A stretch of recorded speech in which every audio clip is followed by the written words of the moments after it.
Estamos terminando el estudio del libro del Levítico. Ojalá que esta noche lo podamos terminar.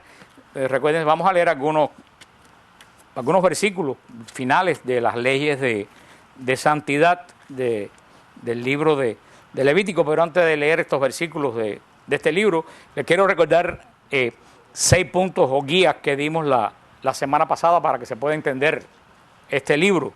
Recuérdense que dijimos la semana pasada, ustedes lo saben, que la ley del Antiguo Testamento es un pacto. Recuérdense que dijimos la semana pasada que el Antiguo Testamento no es el Nuevo Testamento, son dos pactos totalmente diferentes. Recuérdense que dijimos la semana pasada, lo estudiamos, que algunas estipulaciones del Antiguo Pacto no han sido renovadas en el Nuevo Pacto.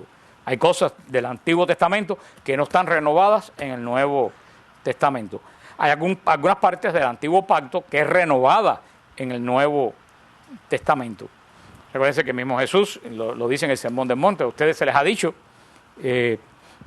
ojo por ojo y diente por diente, pero yo les digo, amen a sus enemigos 70. O sea, hay partes del Antiguo Pacto que no pasó al Nuevo Pacto, que eran propias de una situación específica de Israel, y eso tenemos que tenerlo claro. Toda la ley, también dijimos que toda la ley del Antiguo Testamento es todavía para nosotros palabra de Dios, aunque ya no sea mandato para nosotros. Esa palabra de Dios que fue dicha para el pueblo de Israel, aunque para nosotros ya no sea mandato. Solamente lo que haya sido renovado explícitamente en la ley del Nuevo Testamento puede considerarse como parte de la ley de Cristo. Recuérdense que la semana pasada dijimos también que tenemos que entender, porque muchas personas cuando leen esto dicen cómo Dios puede ser tan duro con decirle estas cosas, mandarle estas cosas a Israel. Recuérdense que lo dijimos la semana pasada, que la situación de Israel en el desierto era de vida o muerte. Ahí no estaban jugando. Una sola persona podía dañar a la comunidad de Israel completa, y la comunidad de Israel completa en el medio de ese desierto, sin agua, sin comida, rodeada de enemigos, la comunidad de Israel podía desaparecer. Por eso es que las leyes que del Señor son tan estrictas en el Antiguo Testamento, porque estas leyes no es como ahora para nosotros, estas leyes eran de vida o muerte para la supervivencia física del pueblo de Israel en el desierto. Por eso que estas que se llaman leyes de santidad, que hablamos ampliamente la semana pasada, que vamos a leer algunos fragmentos de las leyes de santidad, el Señor las da con el mismo propósito que nos da a nosotros. El Señor, acuérdense que dijimos la semana pasada, explicamos que santidad quiere decir apartado, diferente, apartado para Dios. Y Dios le da estas leyes al pueblo de Israel para que ellos se santifiquen viviendo de una forma diferente a los pueblos que rodeaban a Israel. La gran tentación de todo Israel por caminar por el desierto en la tierra de Canaán es de por qué yo no puedo ser como los demás pueblos. El Señor le dijo bien claro, los demás pueblos se están extinguiendo y están perdiendo la tierra precisamente por ser como son, como tú los quieres imitar. Y leyendo, teniendo esto en cuenta, de que esta ley es una ley dada para un pueblo que vivía en el desierto. Todavía actualmente los beduinos que viven en el desierto tienen unas leyes familiares y sociales muy duras, porque también los beduinos que viven en el desierto, también para ellos la cohesión de la familia es de vida o muerte. No es como aquí que yo me voy y rento un efficiency en la esquina, ahí en el desierto te sales del grupo, es la muerte tuya y la muerte del grupo. Así que por eso son leyes tan radicales, y muchas de estas leyes no han pasado al nuevo pacto, porque el nuevo pacto es un pacto de misericordia y el antiguo pacto es un pacto de justicia. Y yo se lo dije también a ustedes que Dios tenía que llevar a Israel así, agarrado de la mano, porque a la primera que aflojaba la mano, ¿qué pasaba con Israel? Se desviaba, y eso podía acarrear la destrucción de Israel. Por eso que el Señor lleva tan rígidamente a Israel como un buen padre lleva rígidamente a un hijo que es rebelde. En el capítulo 17 de Levítico, que comienzan las famosas leyes de santidad para Israel, yo escogí algunos pasajes. Por ejemplo, vamos a ver en el capítulo 17 de Levítico, capítulo 17, versículo 10, dice: si un hombre cualquiera de la casa de Israel o de los forasteros que residen en ellos come cualquier clase de sangre yo volveré mi rostro contra el que coma sangre y lo excluiré de mi pueblo. Porque la vida de la carne está en la sangre, y yo se le he dado para hacer expiación sobre el altar por sus vidas, pues la expiación por la vida se hace con la sangre. Por eso tengo dicho a los israelitas, ninguno de ustedes comerá sangre, ni tampoco comerá sangre el forastero que reside entre ustedes. Ustedes ven, volvemos a ver este versículo que le dice continuamente que los testigos de Jehová han malinterpretado. Los testigos de Jehová dicen que por eso no se puede uno poner transfusión. Pero yo pregunto, aquí en capítulo 17, versículo 10, aquí menciona en algún momento la palabra transfusión. Como dice Oquita, la transfusión no la puede prohibir el Levítico, porque en esa época la transfusión no existía. ¿Cómo tú vas a prohibir algo que faltan 20 siglos o 23 siglos para que existan? Lo que no existe tú no lo puedes prohibirlo. Entonces esto no aplica. Fíjate, aquí no dice transfusión, aquí dice comer sangre. ¿Por qué el Señor prohíbe comer sangre? Y lo explica a continuación. Primero dice porque la sangre es la vida del cuerpo, pero segundo dice porque la sangre se usa para la expiación de los pecados. Por eso, como la sangre se usaba como expiación para Dios por los pecados, cuando el animal cargaba los pecados, pues el Señor le dice, no tomes sangre para que no imites una parodia de lo que es la expiación, o para que no imite a los pueblos cananeos que cuando sacrificaban un animal se tomaban la sangre para entrar en comunión con sus dioses. Después Jesús, la noche santa, antes de morir, él mismo va a decir, tomad y bebed, esto es mi sangre, sangre de la alianza nueva y eterna.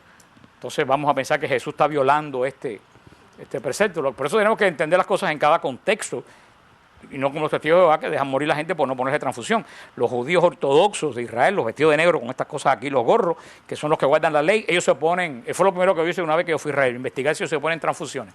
Y ellos que guardan la ley de no prender el botón de la luz, el Shabbat, para no trabajar, ellos se ponen transfusiones. Lo cual ellos entienden que esto que está aquí no tiene absolutamente nada que ver con las transfusiones. Dice capítulo 18, versículo 1. El Señor dijo a Moisés, di a los israelitas, yo soy el Señor tu Dios. No hagan como se hace en la tierra de Egipto, donde han habitado, ni hagan como se hace en la tierra de Canaán, a donde los llevo. No deben seguir sus costumbres. Cumplan mis normas y guarden mis preceptos. Comportándose según ellos, se apartan de mí. Yo soy el Señor, tu Dios. Guarda mis preceptos, mis normas. El hombre que los cumpla, gracias a ellos vivirá. Yo, el Señor. O sea, el Señor le va a repetir ahora en el Deuteronomio continuamente, yo soy tu Dios. No viva como vivían los egipcios y no vivan como viven los cananeos. Precisamente, le dice el Señor, yo te saqué de Egipto para que no seas como los egipcios. Y precisamente Canaán va a perder la tierra por ser de la forma que es, como tú vas a imitar a ambas gentes. Yo soy tu Dios, es lo que el Señor va a estar repitiendo durante todo el Levítico y todo el Deuteronomio. Y eso es lo que Israel nunca llegó a entender. Vamos a ver después, si lo vemos en algún momento, el libro de los reyes y el libro de los jueces, cómo Israel continuamente le decía a Dios, yo queremos ser como los otros pueblos. El Señor le dijo a Israel, yo soy tu rey. Israel que le decía, nosotros queremos un rey que se vea porque todos los pueblos tienen rey. Y el Señor le decía, si vas a tener un rey, ese rey te va a aplastar como los otros reyes cananeos aplastan a su pueblo. Y él decía, no importa, nosotros queremos un rey. Hasta que el Señor dice, ¿ustedes quieren rey? Cojan rey. Ahora ya yo no peleo más por ustedes. Por eso, antes que hubieran reyes en Israel, cuando el ejército iba a pelear, quien entraba primero en el ejército era el arca. Y tocaban las trompetas, porque el que peleaba delante del ejército era Dios.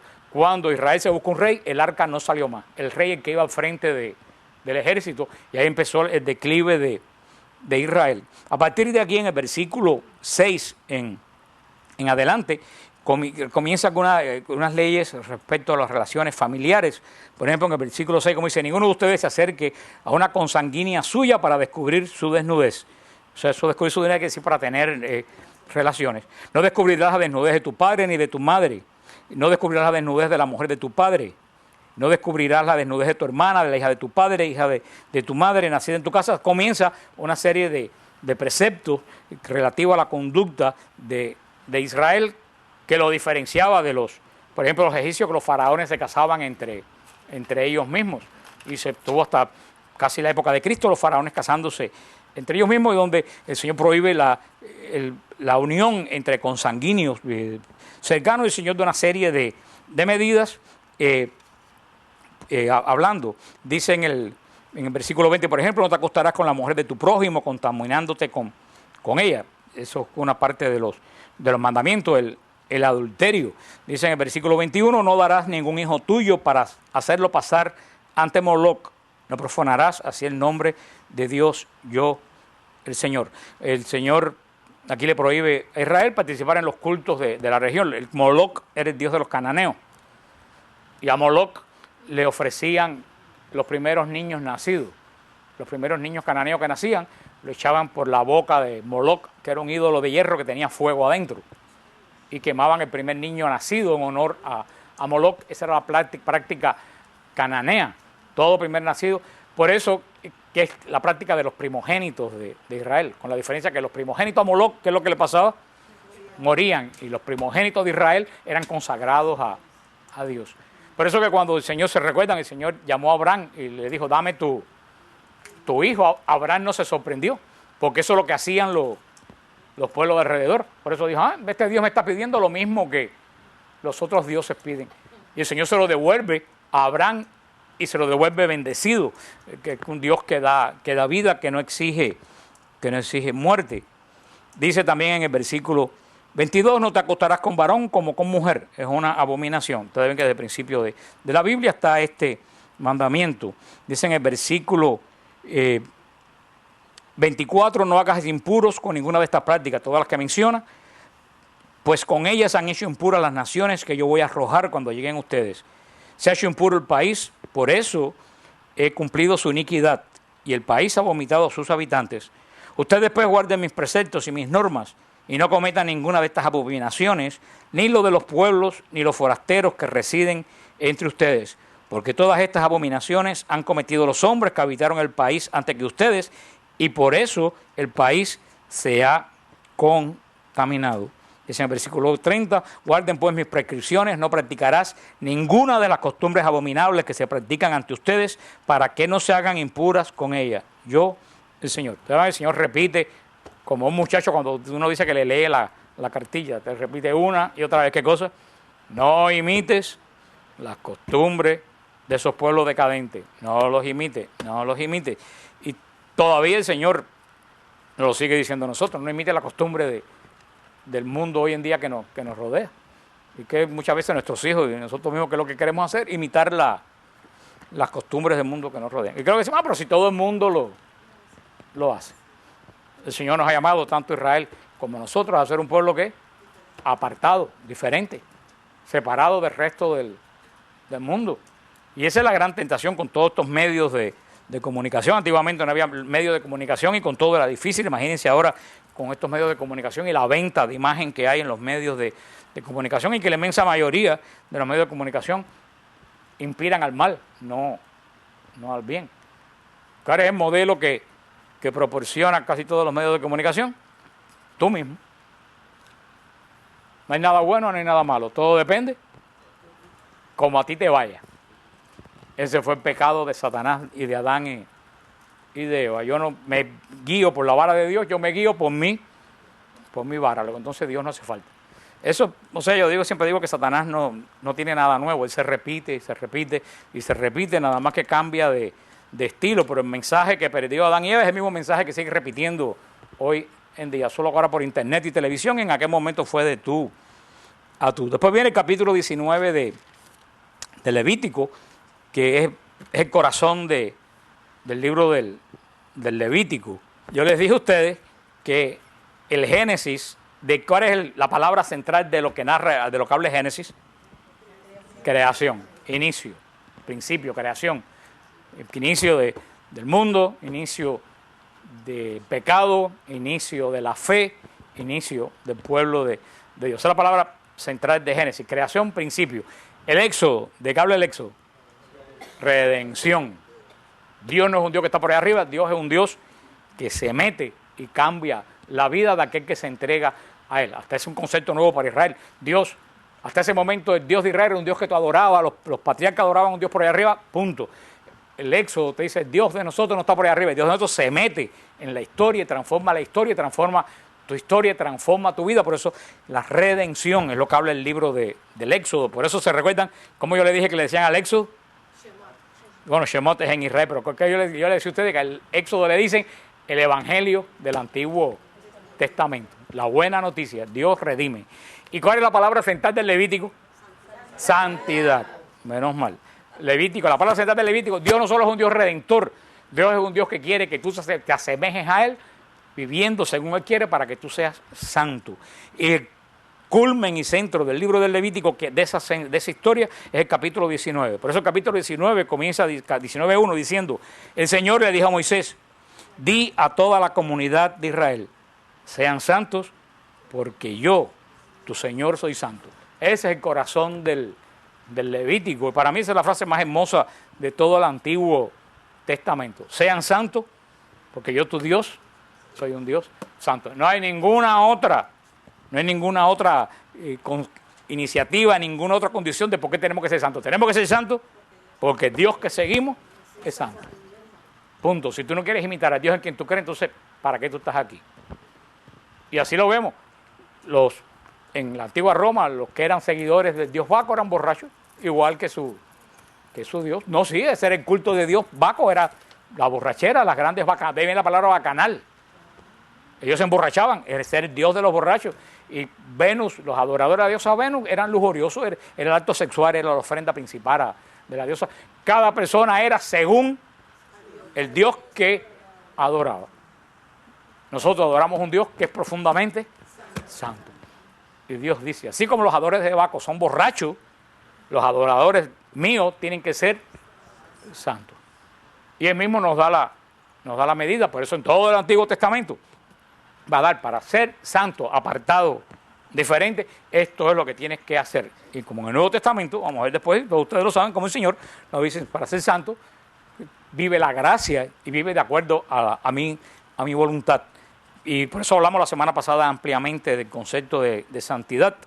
La clase pasada solamente estamos viendo versículos. Pero anoten este versículo, porque este versículo es esencial en todo el Antiguo Testamento y en el Nuevo Testamento. Pedro lo va a usar en su epístola de nuevo. Va a decir, sean santos porque yo, tu Dios, soy un Dios santo. Ese es el gran mandato de Dios, de la gran ley.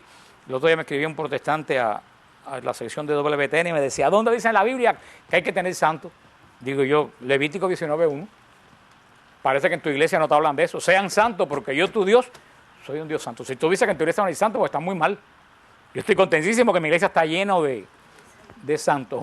Es una prueba de que el Espíritu Santo trabaja en nuestra iglesia. Después que dicen, sean santos porque yo, tu Dios, soy un Dios santo, que dice en el versículo 3, respete cada uno a su padre y a su madre.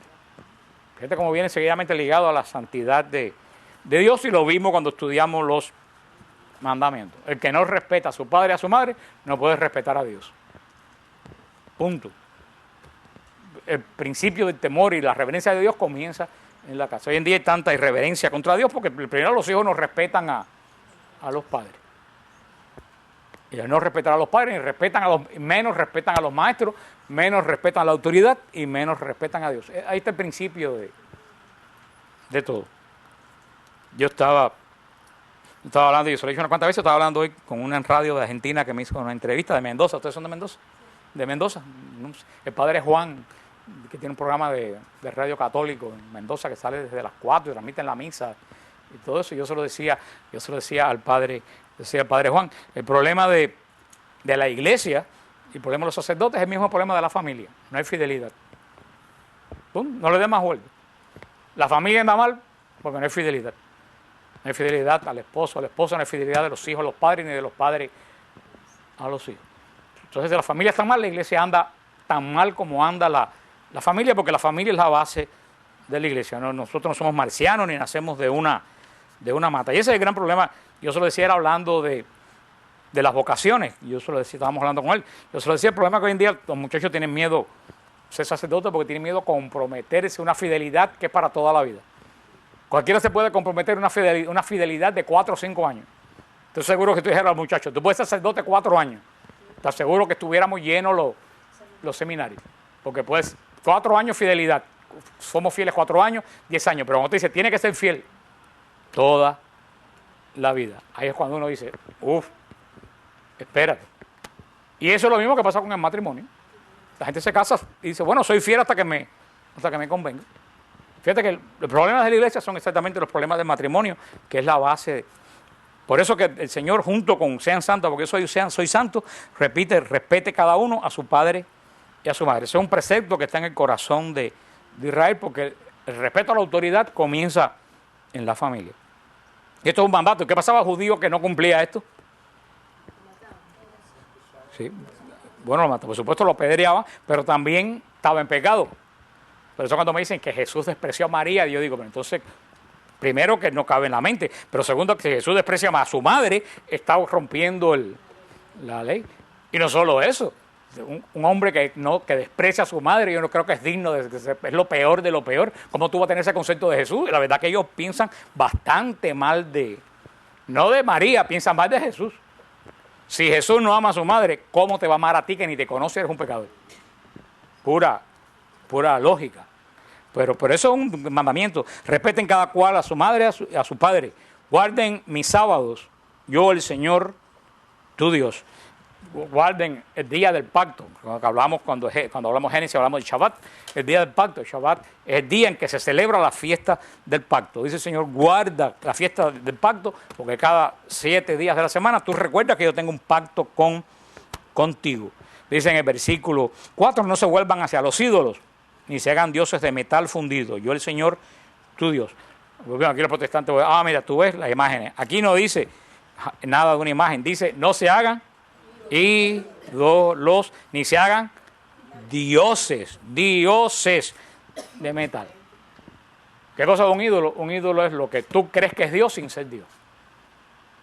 ¿Alguno de ustedes cree que esa estatua de la Virgen es Dios? Si alguno de ustedes cree que esa estatua de la Virgen es Dios, vayan a ver un psiquiatra urgentemente, porque no son idólatras, son tontos. Y yo creo que hasta la viejita más humilde de Centro y Sudamérica, la viejita más humilde criada o que ama de casa, o una abuelita que va a la iglesia, si tú le preguntas que una imagen de la Virgen es Dios, yo creo que por muy humilde que sea, te va a decir, no es Dios, Dios está en el cielo. Entonces no es un ídolo, una cosa es una imagen y otra cosa es un ídolo. Ahora, si yo pensara que eso es Dios de verdad, entonces yo si era un idólatra, yo tenía un gran problema. El problema es que yo creo que los protestantes piensan que nosotros somos minusválidos mentales. No sé lo que ellos se imaginan de... Como yo le he dicho a la gente, bueno, si tú eres idólatra, ese es el problema tuyo. Yo no soy idólatra.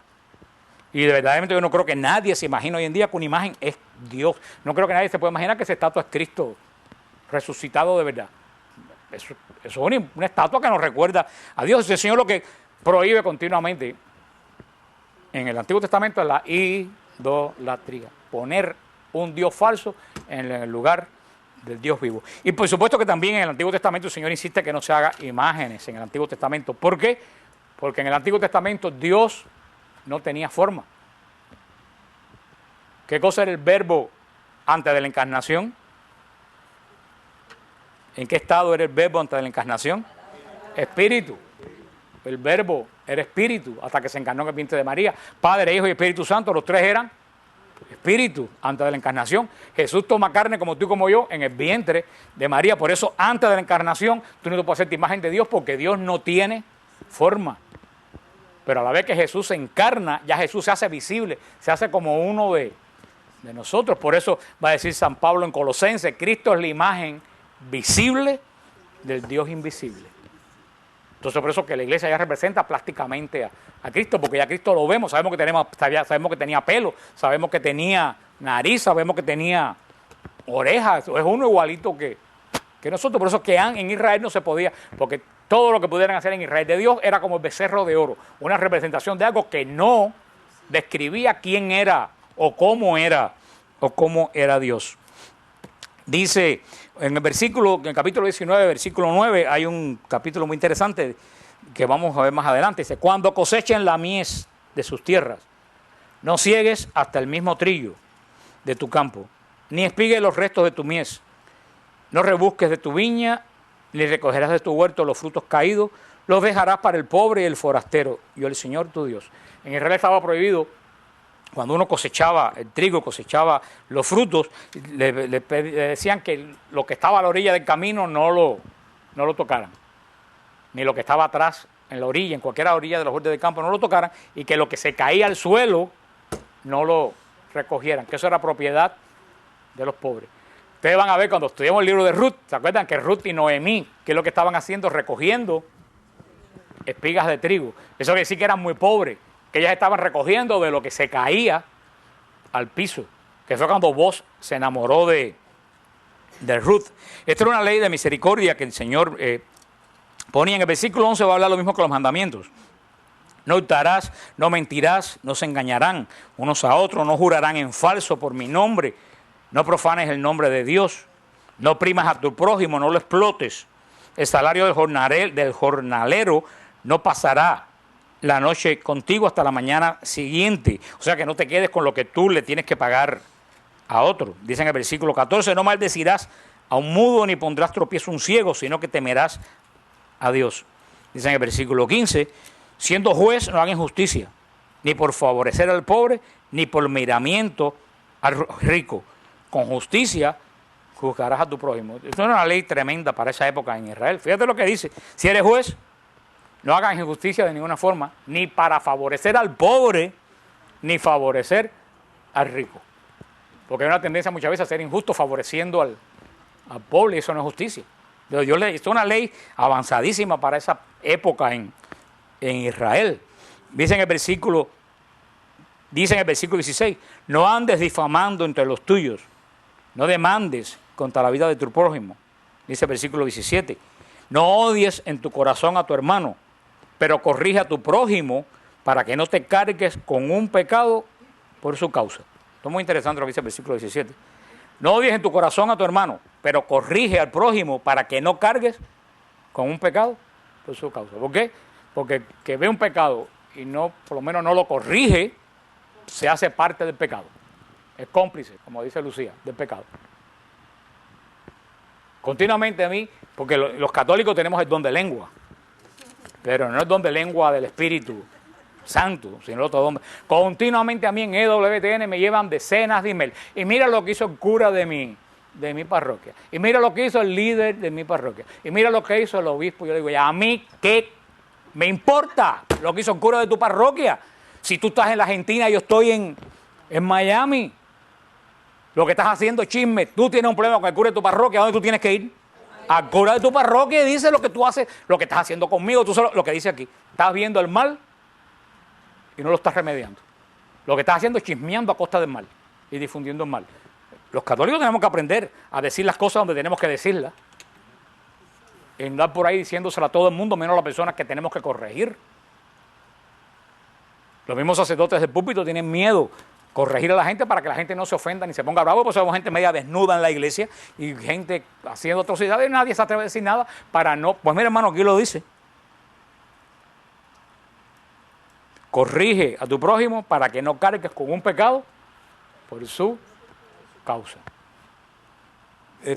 Hoy en día eso hay que decírselo a la iglesia. Ese versículo 18, no te vengarás ni guardarás rencor a los hijos de tu pueblo. Ama a tu prójimo como a ti mismo. ¿Tú ves? Lo que Jesús dice no es nada nuevo, ya estaba en el Levítico. Levítico 19, 18. Ama a tu prójimo como a ti mismo. Jesús lo que hace es darle sentido a una ley olvidada, darle sentido. Aquí estaba en un rincón del Levítico, Jesús lo pone en el centro de la ley. En el versículo 26 sigue diciendo, no comas nada con sangre, lo mismo que vimos. No practiques la adivinación ni la magia. El Señor ya desde el Levítico 19, 26, desde el Levítico 19, el Señor prohíbe la adivinación, el Señor prohíbe la magia. No, eso es la forma que se pelaban la gente de esa época. Para que son leyes del momento, no imites a los paganos de la forma que ellos se cortan, porque se cortaban el pelo como ofrenda a los dioses de ellos. Por eso dice, no te hagas. Dice, Siga, vamos a ver, en el versículo 31, Levítico 19:31. No acudan a divinos, no consulten a divinos, se hacen impuros por su causa. El Señor desde el principio está condenando la adivinación y dice que la adivinación y los nigromantes y todo eso lo que hace es hacer impuro a la persona. Dice, ponte en pie ante las canas y honra el rostro del anciano. Teme a tu Dios, yo el Señor. Lo mismo que vemos, el principio del respeto. El principio del respeto. En el capítulo 20 va a hablar de faltas contra la familia. En esta ley de santidad, por ejemplo, el capítulo 20, versículo 9, dice, quien maldiga a su padre o a su madre será muerto. Ha maldecido a su padre o a su madre. Su sangre cae sobre él. Leyes duras. El que maldiga a su madre o a su padre sea, ¿qué cosa? Muerto. Pero ¿tú sabes qué pasa? Que si un judío en el desierto no respetaba a su padre y a su madre, menos iba a respetar a Moisés ni a los líderes de Israel. Y si no respetaba a los líderes de Israel, menos iba a respetar a Dios. Y si no respetaba a los líderes ni a Dios, el pueblo de Israel terminaba desintegrándose y muriéndose en el desierto. Esto es lo que va a decir Jesús después. Si tu mano te escandaliza, córtatela. Dice en el versículo 10, si un hombre comete adulterio con la mujer de su prójimo, será castigado con la muerte. El adúltero y la adúltera. Clarísimo, para los que hablan de la discriminación contra las mujeres. Lo que pasa es que como todas las cosas se adaptan a su época, cuando Cristo se encuentra con la adúltera, nada más que le llevaron a la adúltera, no le llevaron al adúltero. Pero eso no porque no estaba escrito, sino porque nosotros antes y ahora seguimos manipulando la palabra. ¿Por qué? Porque lo mismo, la cohesión del matrimonio era esencial para la supervivencia de Israel. En una tribu andaba por el desierto, no podían estar en rencilla porque este me quitó la esposa, porque aquella me la quitó, porque el pueblo se acababa. Y por eso el Señor es radical. Hay que ser fiel. Si tú no sabes ser fiel a tus padres, si tú no sabes ser fiel a tu esposa, a tu esposo, tú no puedes ser fiel a Dios. Lo que estamos hablando desde el principio, la fidelidad. Dice en el capítulo 21 del Levítico, ahora viene leyes para los sacerdotes. Dios, el Señor, dijo a Moisés, di a los sacerdotes, hijos de Aarón, nadie se haga impuro por el cadáver de alguno de los suyos, como no sea pariente cercano, la madre, el padre. Lo que vimos en Israel, todo lo que se corrompía era imagen del pecado, porque Dios no se corrompe. Entonces lo que se corrompe es pecado. Por eso es que el Señor pues prohíbe que las personas que mueren la entierren enseguida para que no se corrompan y tú no lo toques y te haga impuro. Por eso que el sacerdote que subía a Jerusalén en la parábola del buen samaritano, cuando vio una persona tirada llena de sangre, le dio la vuelta, porque tenía miedo de volverse impuro. Pero el Señor dice, Cristo va a decir, esta ley es más allá, la misericordia está por encima de la ley cultural. Lo va a decir el Señor, se lo va a decir a los sacerdotes. Dice, el versículo 10, Levítico 21:10, el sumo sacerdote, el mayor entre sus hermanos, sobre cuya cabeza fue derramada el óleo de la unción y que recibió la investidura revistiéndose los ornamentos, no llevaba desgreñada su cabellera ni rasgada su vestidura. Aquí le hablo a los sacerdotes de la dignidad del cargo que ellos tienen. El cargo de sacerdote no solamente es para hacerlo, sino es para parecerlo. Tú no puedes decir que tú eres una persona que estás en el orden de Dios cuando tu vida no refleja orden. Los sacerdotes y todos los consagrados de Dios tienen que darse cuenta que ellos lo que están reflejando es la obra de Dios. Y tienen que reflejar esa obra de Dios. Es algo que últimamente, como que todos ustedes saben, no se ha guardado.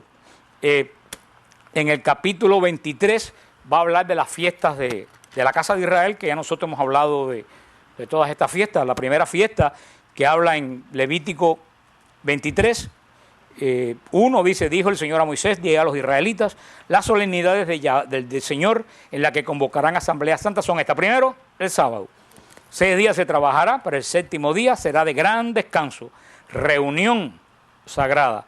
No harán en él trabajo alguno, será descanso consagrado a Yahvé. Esa es la primera fiesta de Israel, lo hablamos ampliamente en el Génesis, cuando estudiamos el Génesis. El Shabbat era la fiesta del pacto, como se celebra que Dios terminó de crear y entró en el descanso. Acuérdense que pacto y 7 tienen la misma raíz en hebreo, y el sábado era la fiesta donde Israel frenaba el trabajo y decía, hemos trabajado 6 días, ahora voy a sentarme y voy a celebrar en que si yo he podido trabajar 6 días porque Dios tiene un pacto conmigo. Era un día de júbilo, era un día de fiesta y lo principal era la reunión sagrada. Se congregaba el pueblo de Dios a adorar a Dios, era un día de comunidad.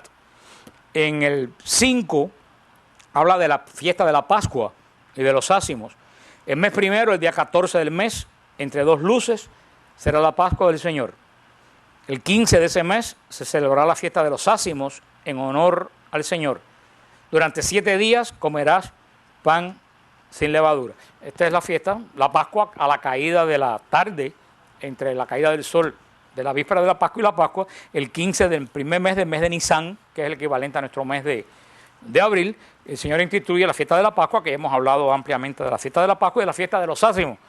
Recuerden que en la fiesta de los ácimos se botaba toda la levadura de la casa y durante 7 días se comía pan sin levadura, para recordar la travesía de Israel por el desierto, donde no les dio tiempo a hornear el pan con levadura, porque también la levadura, se recuerdan, es símbolo de ¿qué?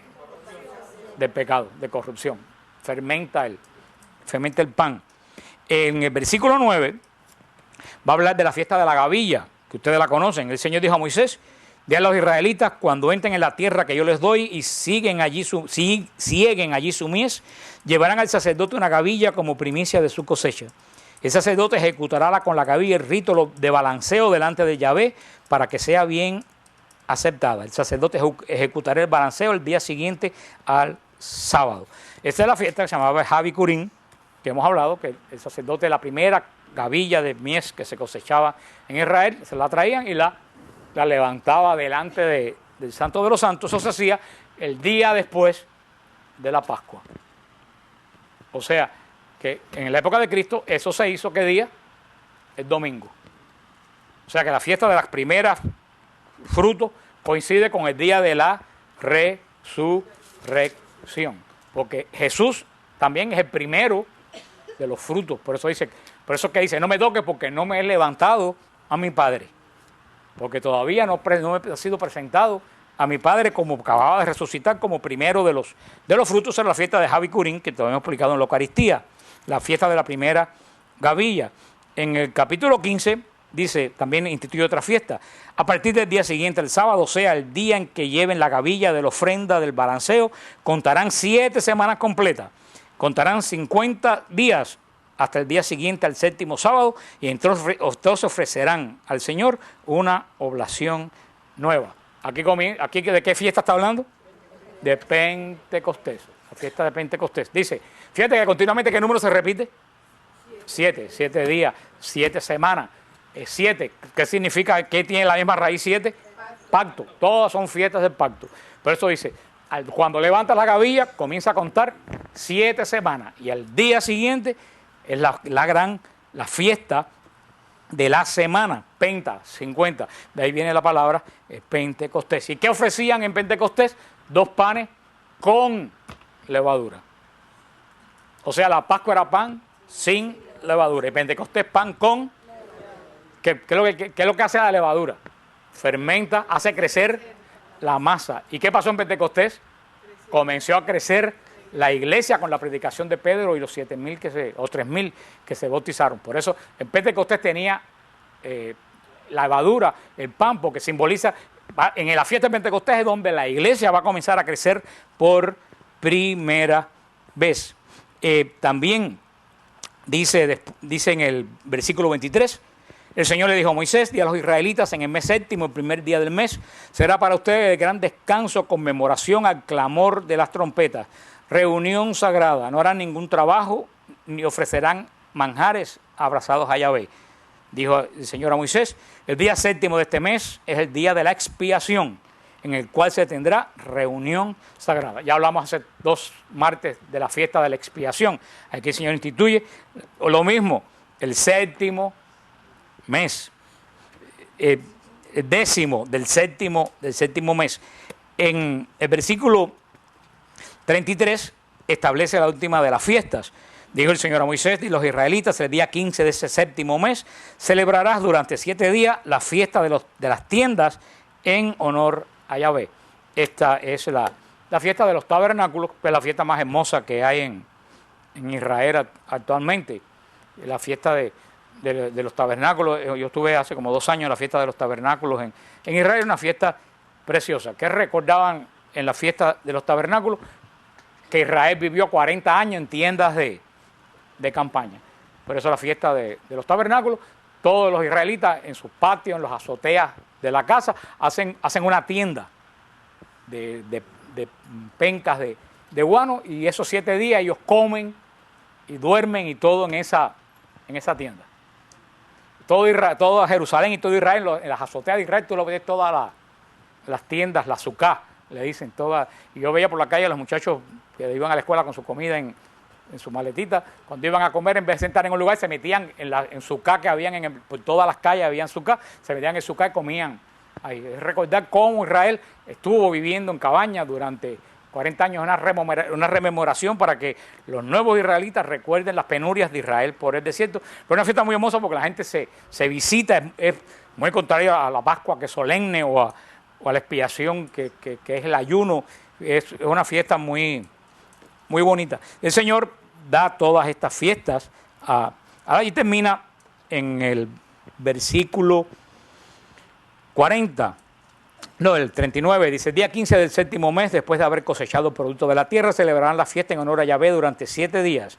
El primer día será de descanso total. Igualmente, está hablando de la misma fiesta. El primer día tomarán fruto de los mejores árboles, ramos de palmeras, ramas de árboles y sauces de las riberas, y se alegrarán en la presencia del Señor, su Dios, por espacio de 7 días. Esto habla de las últimas de la fiesta de Sukkot. Esta fiesta de las cabañas duraba 7 días. ¿Y qué es lo que hacían en el 7º día? Se lo he explicado muchas veces. El 7º día, el sumo sacerdote bajaba ¿a qué fuente? ¿A qué piscina? A la piscina de Siloé, que quiere decir en hebreo la piscina del Mesías, del enviado. Cogía agua y subía con el agua de Siloé al templo, y todo Israel bailaba con pencas de guano, de olivo, cantando Hosanna, Hosanna, bendito que viene en el nombre del Señor. Era la fiesta mesiánica, donde se recordaba que el Mesías iba a venir un día, y cuando el sacerdote llegaba al templo, encima del altar, vaciaba el agua de Siloé que corría por todas las gradas Por eso que dice el Evangelio de San Juan, el 7º día de la fiesta, Jesús, puesto de pie en el templo, gritó: el que tenga sed, que venga y beba, porque yo soy el agua viva. Por eso cuando Jesús grita eso, cuando el sacerdote está tirando el agua de la piscina del enviado, de la piscina del Mesías, sobre el altar. En el capítulo 24 habla de la llama permanente. Hemos hablado ya que siempre tenía que haber fuego ardiendo delante del altar. En el versículo 5 en adelante, de los panes de la presencia, se recuerdan que habían 12 panes que se cambiaban el sábado delante del Santo de los Santos, que representaban las 12 tribus de Israel. Y en el versículo 10 se habla de la ley, de en adelante se habla, muy conocido por ustedes, de la ley del talión, que dice: que hiera muerte a un animal, lo indemnizará animal por animal. Si alguno causa una lesión a su prójimo, se le hará lo mismo que hizo él: fractura por fractura, ojo por ojo, diente por diente. Se le hará la misma lesión que él haya causado al otro. Aquí se promulga la ley. Y ustedes dirán: vaya ley más dura. Pero quiero decirte que esta ley no era dura. ¿Qué es lo que decía el Señor? No le hagas al otro más de lo que te hizo a ti. Hoy en día, ¿cuántas cosas han dado que una persona, por quitarle el parqueo a otra, lo mata? Eso es más duro que la ley del talión. Según la ley del talión, si a ti te quitan el parqueo, ¿qué es lo que tú tienes que hacer? Vigílalo y quítaselo cuando él venga. Eso es lo que es la ley. No, pero eso es la ley del talión. La ley del talión dice: no vaya más allá de lo que te hicieron a ti. Hoy en día nosotros muchas veces reaccionamos desproporcionalmente a lo que nos hacen a nosotros, y lo que queremos es la muerte, que el otro reviente, O sea que si vemos la ley del talión, no es una ley excesiva. Nosotros hoy en día muchas veces vivimos más duramente y más excesivamente que viviendo la ley del talión. En el capítulo 25 del Levítico, que ustedes lo pueden leer, habla del año sabático. Dice en el 1: dijo el Señor a Moisés en el monte Sinaí: di a los israelitas, cuando hayas entrado en la tierra que te voy a dar, la tierra tendrá también su descanso en honor del Señor. 6 años sembrarás tu campo, 6 años podarás tu viña, Pero el séptimo año será de completo descanso para la tierra. También la tierra tenía un año de descanso. 6 años se cultivaba, un año entero no se cultivaba. Y mira qué interesante el versículo 20, el Levítico 25:20. Dice, si te preguntas, ¿qué comeremos el año séptimo si no podemos sembrar cosechas? Yo les mandaré mi bendición el año sexto, de modo que producirá para 3 años. Cuando siembres el año octavo, seguirán todavía comiendo de la cosecha del año sexto. Claro, ellos no tenían 7-Eleven ni tenían Publix. Ellos comían lo que sembraban. Por eso Israel dijo, si yo un año entero no cosecho, ¿qué voy a comer? Y el Señor le dijo, el séptimo te voy a dar más de lo que tú necesitas en un año. Eso es lo que va a decir los proverbios y todo eso. Dios provee. Dios siempre es proveedor.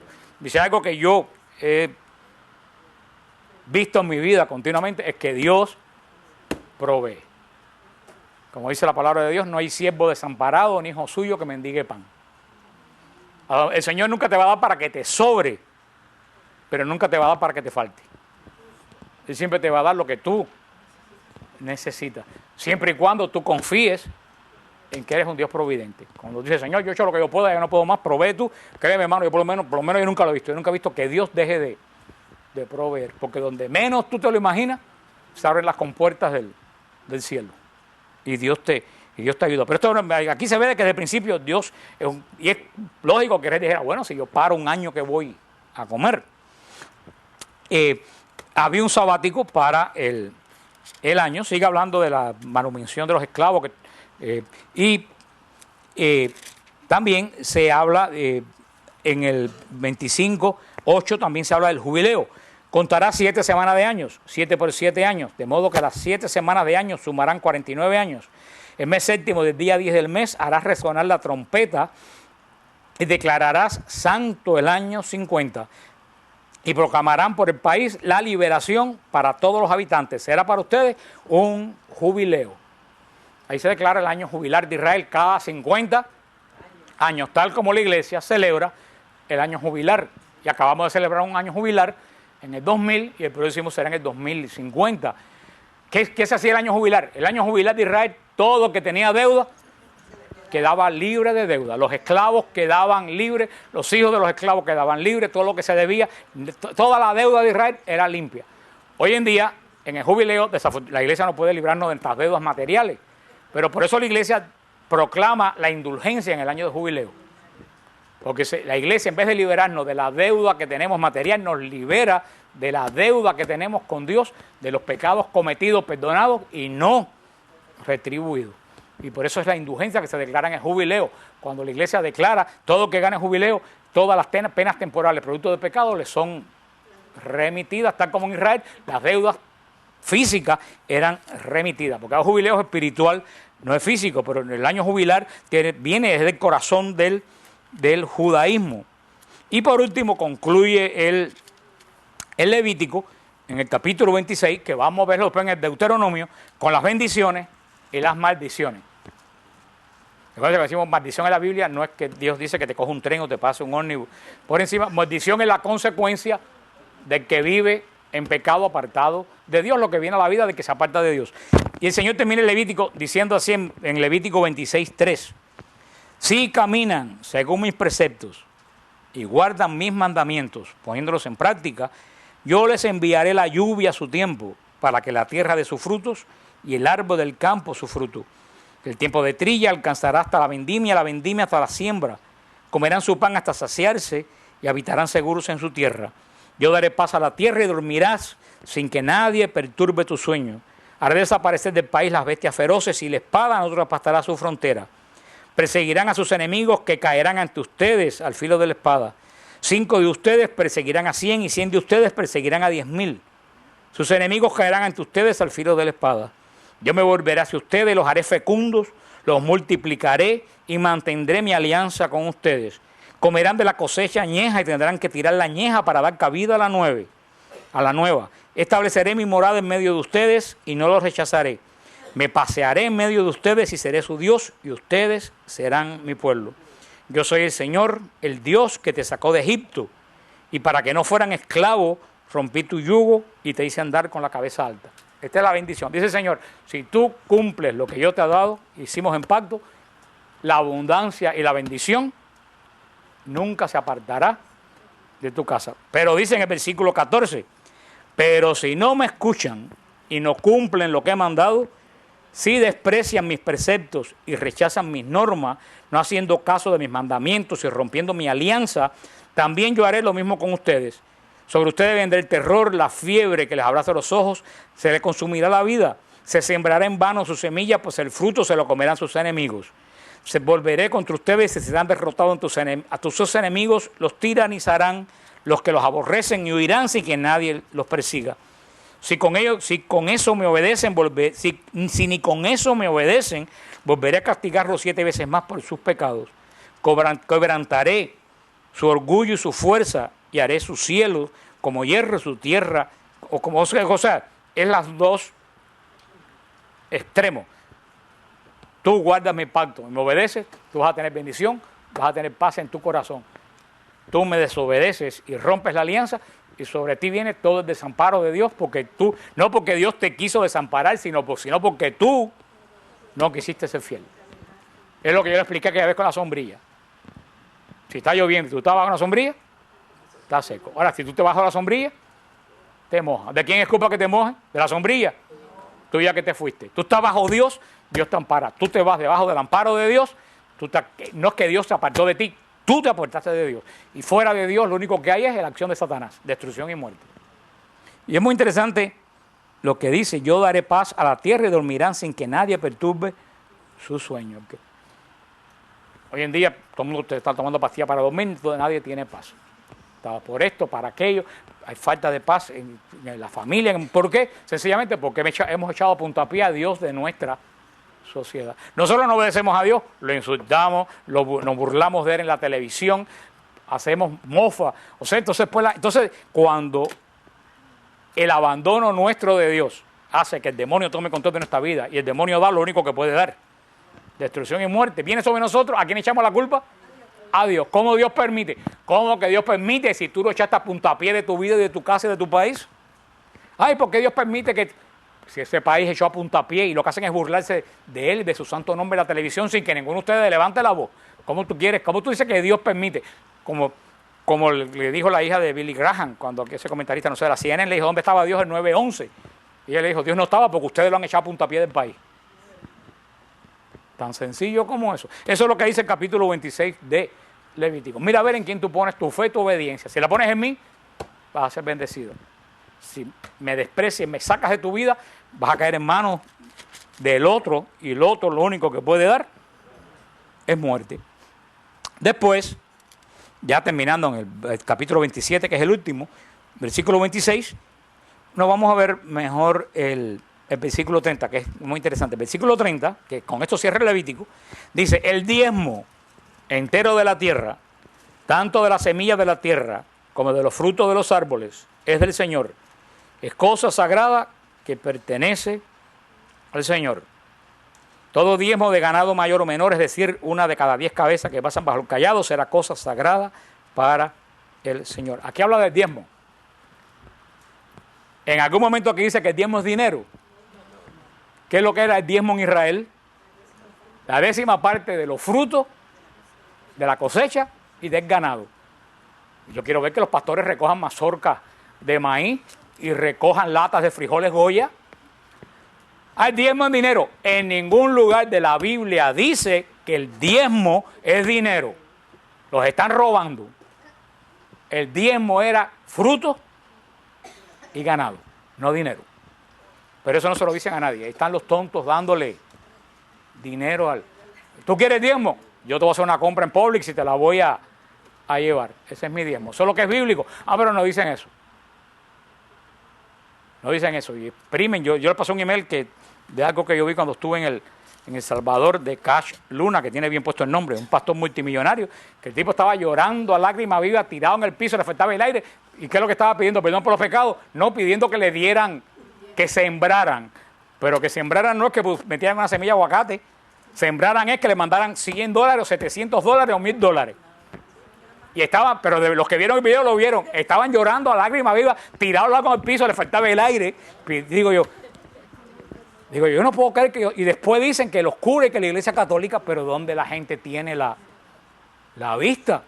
Tengan el versículo de Levítico 27, del 30 en adelante. El diezmo no es en dinero. Uno puede pedir dinero para esta obra, puede pedir dinero para manutención de la iglesia, lo que sea, pero no le llames a eso diezmo. Bíblicamente el diezmo no incluye dinero. El dinero es ofrenda.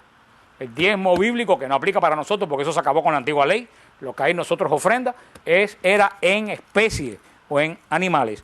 Y dice el versículo 34, estos son los mandamientos que el Señor encomendó a Moisés para los hijos de Israel en el monte Sinaí. Y con eso termina el libro del Levítico, que si ustedes vieron, a pesar que muchas personas no lo entienden, es un libro verdaderamente hermoso. Vamos a ver después, la semana que viene vamos a pasar brevemente por el libro de los números. El libro de los números, ¿por qué vamos a ver brevemente? Porque el libro de los números lo que relata son hechos que vimos ya en el libro del Éxodo. El libro de los números da algunos detalles que el Éxodo no dice, de la Peña del Oreb, algunos detalles que da números que Éxodo no dijo. Por eso vamos a ver, no vamos a volver a leer todo lo que ya leímos, sino que vamos a leer las cosas que tiene el libro de números que enriquecen lo que ya vimos del camino del desierto que mencionaba el libro del Éxodo, para después ver el Deuteronomio y con eso terminar el estudio del Pentateuco que estamos haciendo.